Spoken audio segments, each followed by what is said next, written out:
A gente começa o esporte na rede de hoje falando de Copa Sul-Americana. O Internacional é o único representante do Brasil no torneio. Jogando ontem no estádio Metropolitano de Barranquilla, na Colômbia, o Colorado arrancou um empate 1-1 contra a equipe do Atlético Júnior. Maravado deu placar para o Inter ainda no primeiro tempo. A Azuaga empatou para os colombianos no final da partida. O adversário do Inter nas semifinais é o Boca Juniors da Argentina, que eliminou o Cerro Porteño nos pênaltis, jogando em Assunção. A outra semifinal será disputada por da Bolívia e a Liga Deportiva Universitária do Equador, que ontem eliminou o Santos, vencendo a equipe da Vila Belmiro por 2-1. Para a LDU marcaram Alex Aguinaga e Murilo, e Elano descontou para a equipe santista. Agora a gente pode dizer que o Santos agora vai se focar no Campeonato Brasileiro. Era isso que o técnico Vanderlei Luxemburgo queria. Ele não queria nem ter chegado, na verdade, nas quartas de final, mas foi conseguindo um empate ali, uma vitória ali, acabou conseguindo chegar até longe, já que não era pretensão do Santos disputar, sempre jogando com um time misto ou um time em reserva. Agora se foca para o Campeonato Brasileiro. O grande problema do Santos é que agora pega o Goiás, em Presidente Prudente, fora de praticamente campo neutro, apesar de jogar no estado de São Paulo, e joga sem seus principais jogadores. Joga sem o Ricardinho, que está suspenso, o Robinho ainda está um pouco abalado pelo sequestro da sua mãe, só que ele garantiu presença. Nessa partida o Santos vai ter que se superar e muito para conseguir avançar no Campeonato Brasileiro, para conseguir, na verdade, conquistar o título do Campeonato Brasileiro. Emoções com certeza virão nessa etapa, nessa reta final do Campeonato Brasileiro da Série A. Agora o Internacional foi heróico, conseguiu segurar o empate, conseguiu segurar o ímpeto dos colombianos, agora enfrenta a equipe do Boca Juniors, que não está muito bem lá na Argentina. Perdeu o técnico, está sendo comandado por um técnico interino. É a grande oportunidade do Internacional voltar a conquistar alguma coisa que tem relevância no cenário do futebol. E agora falamos de seleção brasileira, mas uma seleção brasileira, digamos, master, né? O atacante Romário se despediu de partidas internacionais na madrugada de hoje, desta quinta-feira, no amistoso, que reuniu jogadores da seleção brasileira que conquistaram o tetracampeonato nos Estados Unidos em 1994. O adversário foi uma seleção master mexicana, que também marcou a despedida daquele folclórico goleiro Jorge Campos. O baixinho anotou 2 gols para o Brasil. Os 2 gols, na verdade, da seleção brasileira, que venceu por 2-1. Quem descontou para os mexicanos foi o brasileiro naturalizado mexicano, o Zaguinho. O Brasil teve o comando do técnico Carlos Alberto Parreira e o jogo foi realizado no estádio Coliseu, em Los Angeles, nos Estados Unidos. Uma vitória que não serviu para muita coisa, foi só para reunir o Ricardo Rocha, com aquelas brincadeiras de sempre, o rei das piadas, descontraiu, Dunga. Romário se despediu então da seleção brasileira de forma oficial.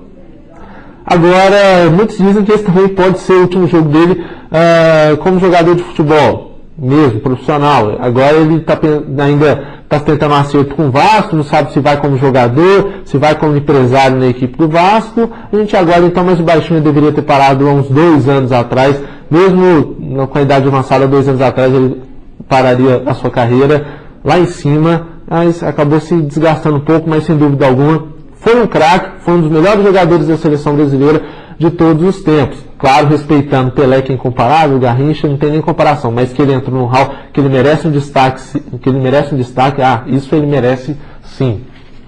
E agora a gente fala de moto velocidade. O motociclista italiano Max Biaggi passa bem após sofrer uma cirurgia na última terça-feira em Lyon, na França. Biaggi, que vai defender a Honda na MotoGP 2005, havia sofrido uma queda no último sábado quando testava uma moto em Latina, na Itália. O italiano estará em condições de iniciar a fisioterapia em 2 semanas, mas só deverá voltar às pistas em janeiro, quando vai fazer seus primeiros testes pela Repsol Honda.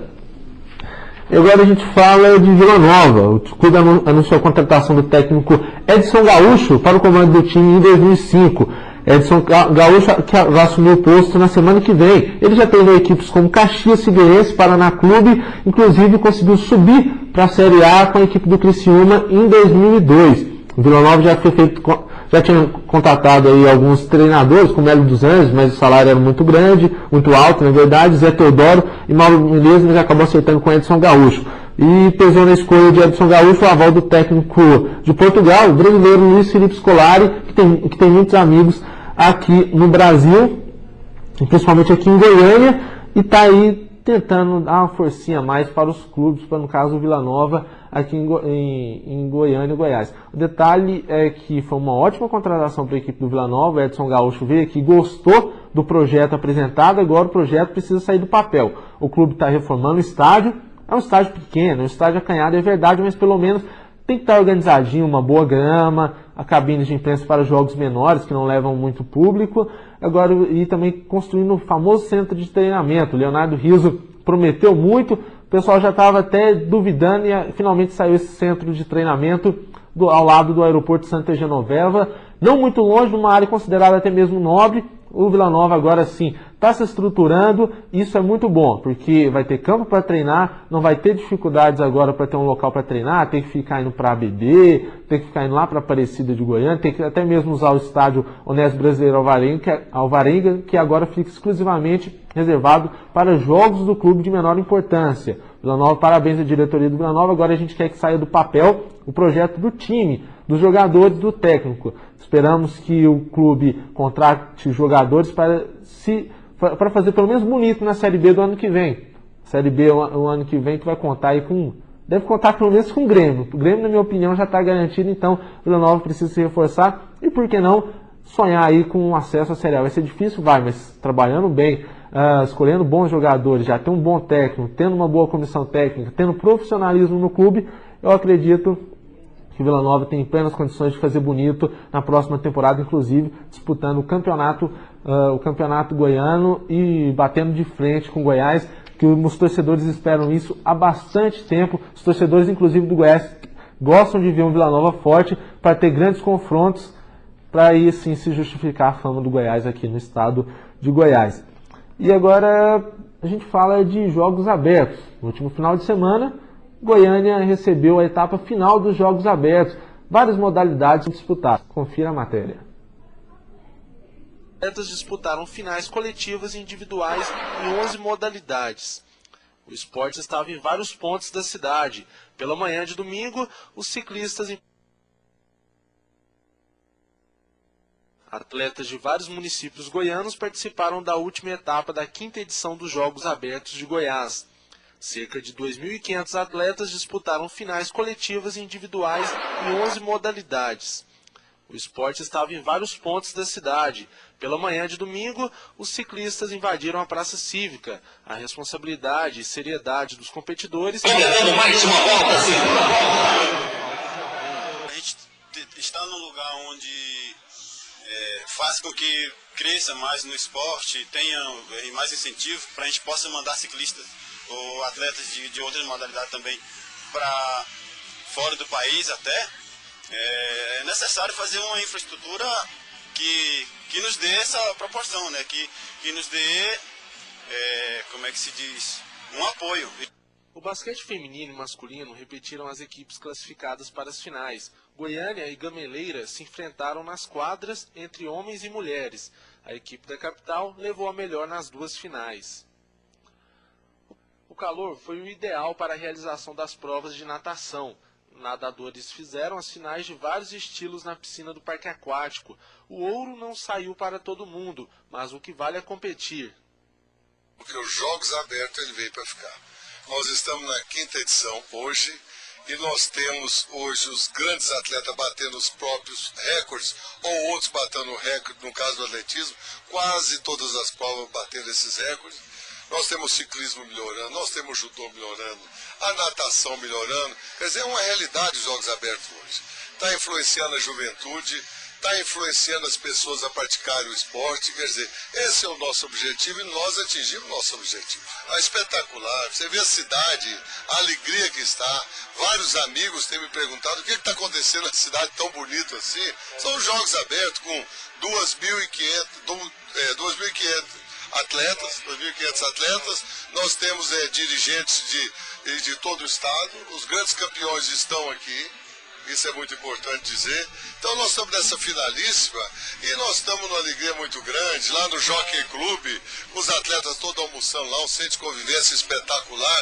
Quer dizer, fortalece o comércio da cidade, fortalece o turismo e o esporte tem melhorado gradativamente. Então é esse que eu digo, nosso objetivo está sendo atingido. Realmente é um excelente campeonato, os Jogos Abertos de Goiás. O único problema é que tem a Bolsa Esporte. Alguns atletas são selecionados, eles recebem uma ajuda aí de R$500 por mês para poder continuar na competição. Só que tem alguns atletas que o nível deles são muito baixo e eles não conseguiram aumentar. E tem atletas, ao contrário, que não tem o apoio da Bolsa Esporte e o nível deles é lá o nível deles é lá em cima.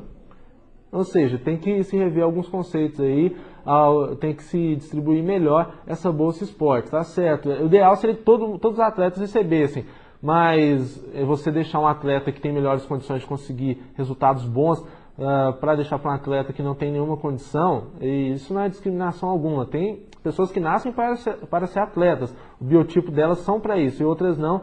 Infelizmente está ocorrendo bastante isso na Bolsa Esporte, mas já é um grande avanço, sem dúvida alguma.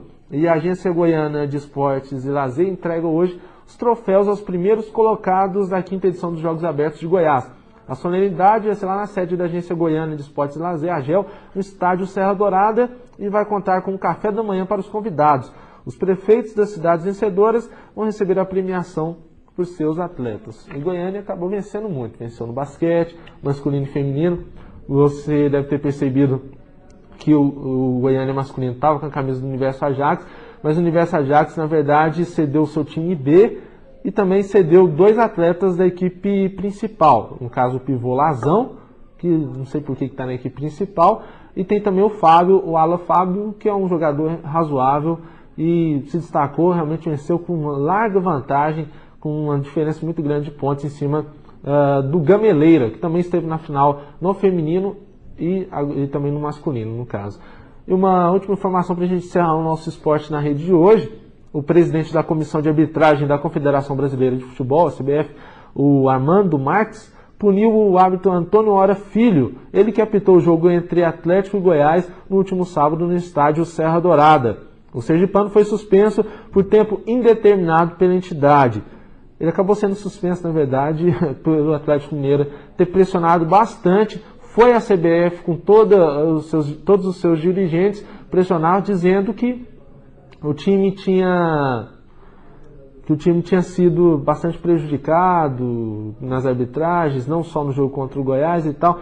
Tá no desespero. O Grêmio também está tentando aí, de todas as formas, conseguir os 3 pontos que perdeu para o Palmeiras num erro também de arbitragem. Agora o Atlético está reclamando bastante. Vai chegando neste momento, a culpa cai para todos os lados.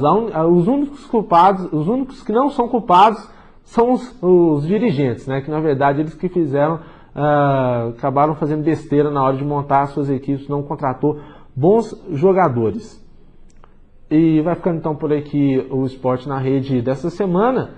Eu sou Tony Calha, apresentei o programa, e semana que vem a gente volta com mais informações e mais matérias aí sobre o esporte aqui na capital, aqui em Goiânia, Goiás. Até logo e a gente espera com a sua companhia na próxima vez. Tchau.